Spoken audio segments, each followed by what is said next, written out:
Hambantota airport को दुनिया का सबसे खराब और खाली एयरपोर्ट भी माना जाता है। ये एयरपोर्ट भारत के पड़ोसी देश श्रीलंका में स्थित है।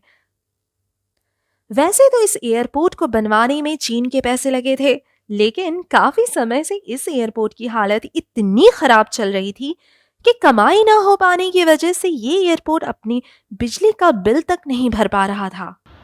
हैरानी की बात तो ये है कि भारत ने हाल ही में रूस के साथ मिलकर इस हम्बनटोटा एयरपोर्ट को खरीद लिया है। अब आप ये सोच रहे होंगे कि ऐसे खस्ता हाल एयरपोर्ट खरीदने की क्या ज़रूरत थी। आइए जानते हैं आगे इस वीडियो में। हेलो दोस्तों, मैं शीबा आपके अपने channel travel with miss Sheeba में आपका स्वागत करती हूँ। दोस्तों, हम्बनटोटा एयरपोर्ट को मडाला राजपक्षे इंटरनेशनल एयरपोर्ट भी कहा जाता है। इसकी शुरुआत 2013 में हुई थी। तब तत्कालीन राष्ट्रपति महिंदा राजपक्षे ने इसका इनॉग्रेशन किया था। शुरुआत में तो कई सारी एयरलाइंस ने इस एयरपोर्ट में इंटरेस्ट दिखाया और उड़ानें शुरू की, लेकिन कम कमाई की वजह से धीरे धीरे उनकी गिनती कम होने लगी।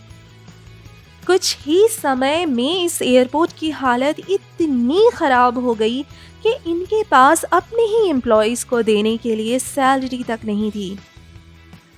कहा जाता है कि फोर्ब्स ने तो इसे दुनिया का सबसे खाली एयरपोर्ट ही करार दिया।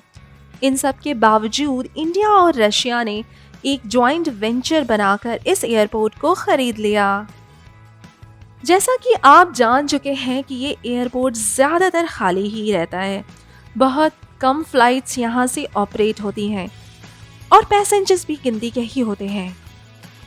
तो अब सवाल ये उठता है कि इंडिया ने इस एयरपोर्ट को क्यों खरीदा। ये डील 2018 में फाइनलाइज हुई थी, जब इंडिया ने इस एयरपोर्ट का 70% स्टेक 99 ईयर्स लीज पर लिया है। इसका मेन रीजन था स्ट्रैटेजिक लोकेशन। हम्बनटोटा पोर्ट और एयरपोर्ट दोनों ही इंडियन ओशियन के लिए के एक की पोजीशन पर हैं, जो मैरीटाइम ट्रेड के लिए बहुत इंपॉर्टेंट है।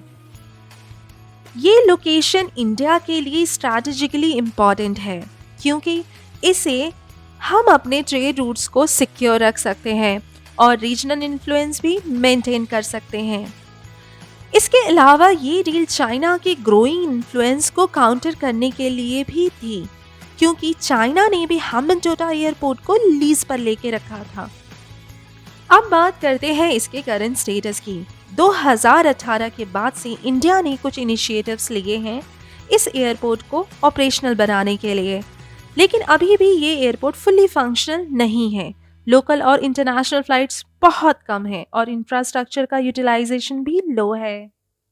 जी हाँ दोस्तों, ये एयरपोर्ट अभी भी अपनी फुल पोटेंशियल पे ऑपरेट नहीं कर रहा है, लेकिन फ्यूचर प्लान्स हैं कि इससे एक मल्टी मॉडल लॉजिस्टिक हब बनाया जाए, जो ट्रेड और कॉमर्स को बूस्ट कर सके। तो दोस्तों, ये थी वजह इस खाली और सुनसान एयरपोर्ट को खरीदने की। उम्मीद है आपको ये इन्फॉर्मेशन यूज़फुल लगी होगी। अगर आपको हमारा वीडियो अच्छा लगा तो लाइक, शेयर और सब्सक्राइब ज़रूर करें। और हाँ, कमेंट सेक्शन में बताएं कि आप और किस टॉपिक पर वीडियो देखना चाहेंगे। मिलती हूँ आपसे अपनी अगली वीडियो में। तब तक के लिए अलविदा, बाय बाय।